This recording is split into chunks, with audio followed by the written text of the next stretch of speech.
Hi, this is Kai from Kikai Craft, and today we are going to talk about a nib that I am a little nervous about sharing because I don't really know enough and it doesn't really agree with me. I know a lot of other creators and writers, they like this particular nib, and well, I'll just go through this little comparison video with you. If this is your first time to have a peek at my channel, my name is Kai from Kikai Crafts and Journals, and I review pens and I talk a lot about inks and paper and nibs and things that we use for journaling. Sometimes stickers and paper too. Anyway, so the nib that I do want to talk about is the Fude nib. And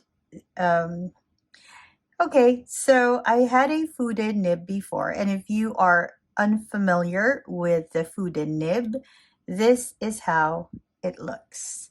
So it's a little bit bent at the tip. So there are different variations of this. There are some that are more bent than this one, and I don't know if there are any less bent.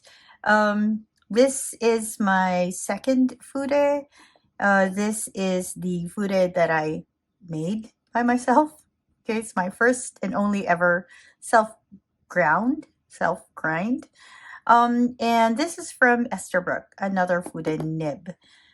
So maybe I should show you the nibs. Now, I am sounding a little nervous as I share this because the Fude nib and we don't really agree. I say this is my second, this is my third, my fourth, because I had one some time ago.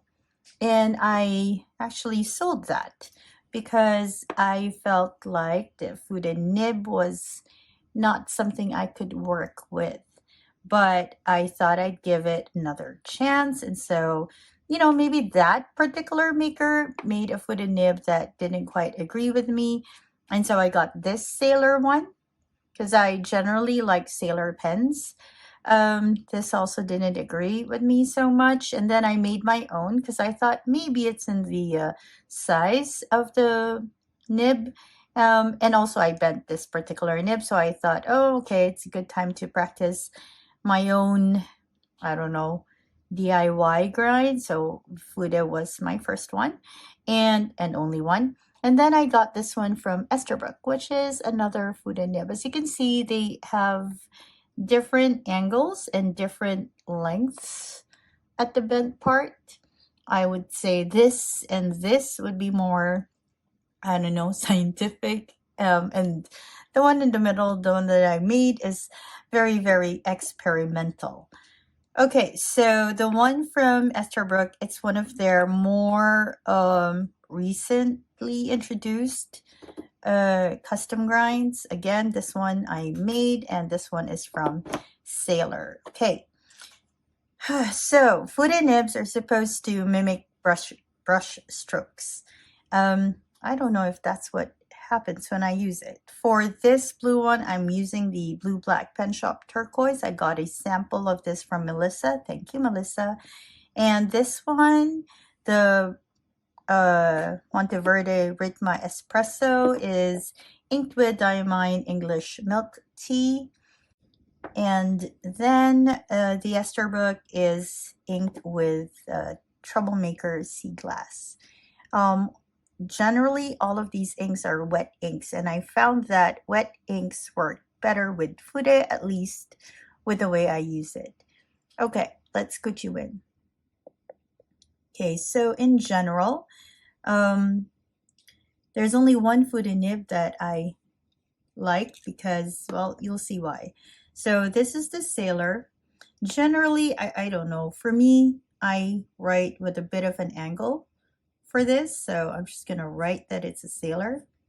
I feel that it behaves better if I write at an angle rather than if I write straight like this. Not sure. I think this is the Lecool. I feel like it loses a bit of its, I think it's the Lecool.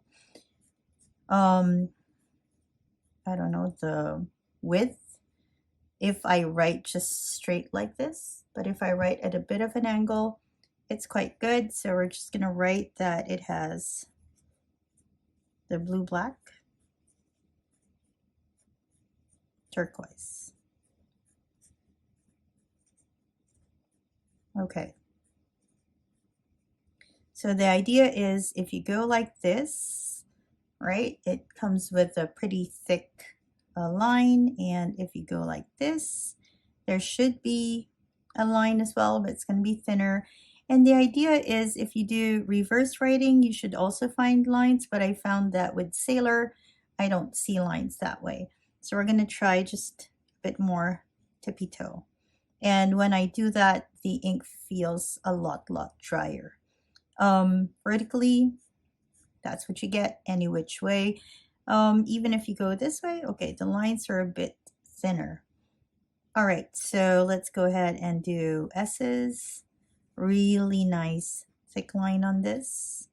And let's go on tippy toes. Nice line on that too.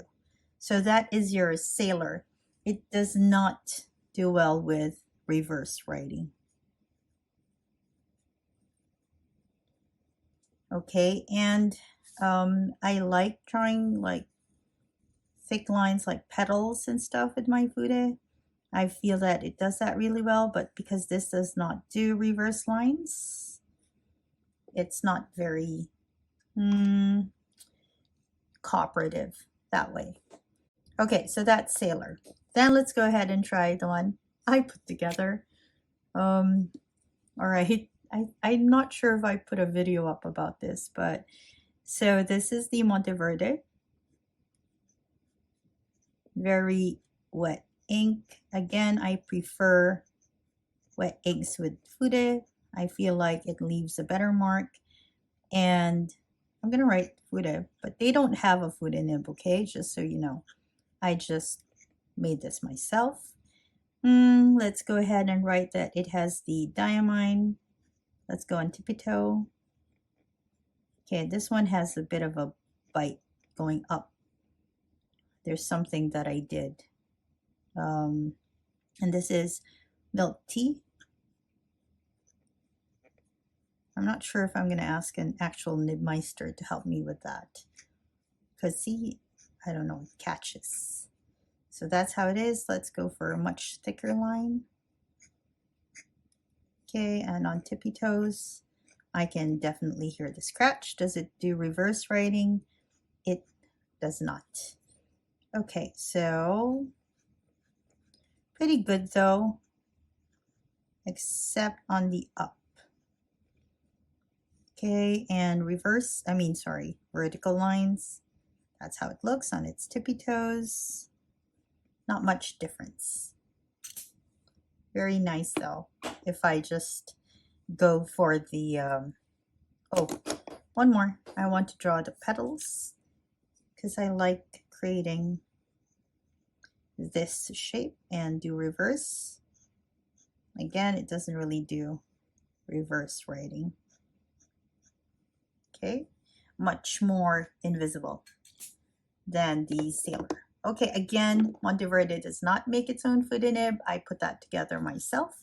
And then we have the Esterbrook. So we're going to go ahead and write here. Oops. Okay, I'm not sure if this is still inked. Maybe I used up all the ink already. Oh, in fact, I did. I'm going to go and ink this first. Then I will come back and share the experience with you. 1 second. All right, so here we go. This is the Troublemaker Sea Glass. There, perfect match for the Esterbrook. This is the Esterbrook Jurassic, by the way. So let's go ahead and, okay, write with it. There we go. It's pretty much a great writer. I really like this. Oh, okay, apparently I did not seal it properly. Again, this has the Fude nib. And reverse. I'm very confident with this one because I know it works well. Reverse as well. quite different from these two, different from Sailor. So that's how it looks. And then on its tippy toes. Okay, really good actually. Really nice. And then let's go for vertical. And vertical. Okay, then let's go. Can you see it? Very nice. And if I use this style with it, actually this is the Fude nib that I really enjoy. I think it's because reverse writing works well with it too. There. So that's how it looks. And that's the experience. So far, the only Fude nib that I enjoy is the one from Esterbrook. I haven't really tried any apart from these two, and one more, I think it was a Hongdian one that I tried, and it pretty much had the same feel as this. I don't have that anymore. Is the Fude nib one that I would recommend? Maybe not for beginners. I would suggest you try it first. If you have friends who have the Fude nib and they are comfortable lending it to you, I'd suggest that you borrow it first. Okay, but if you're an artist and you like illustrations and all that, is this a good nib for you? The answer is yes, because of the variety of widths that it can give you. So just to check with this dominant industry measuring thing, okay, the thickest for Sailor Licool would be, I would think a 1.2, if you can see. Okay, and the thinnest, which is on its tippy toes, I would think would be a perhaps a 0.25. Yes, that's a 0.25. And for the Fude nib from Esterbrook, the thickest would be, okay, a 2, I would think. You can see right there, it's 2. And the thinnest, okay, the thinnest, I'd measure this, would be maybe, for reverse writing, 0.25, perhaps even a 0.2. So there's quite a bit of variation. The one I made, let's put that in the running. Thickest is about 1.9, maybe thinner than that. Maybe a 1.8, 1.7.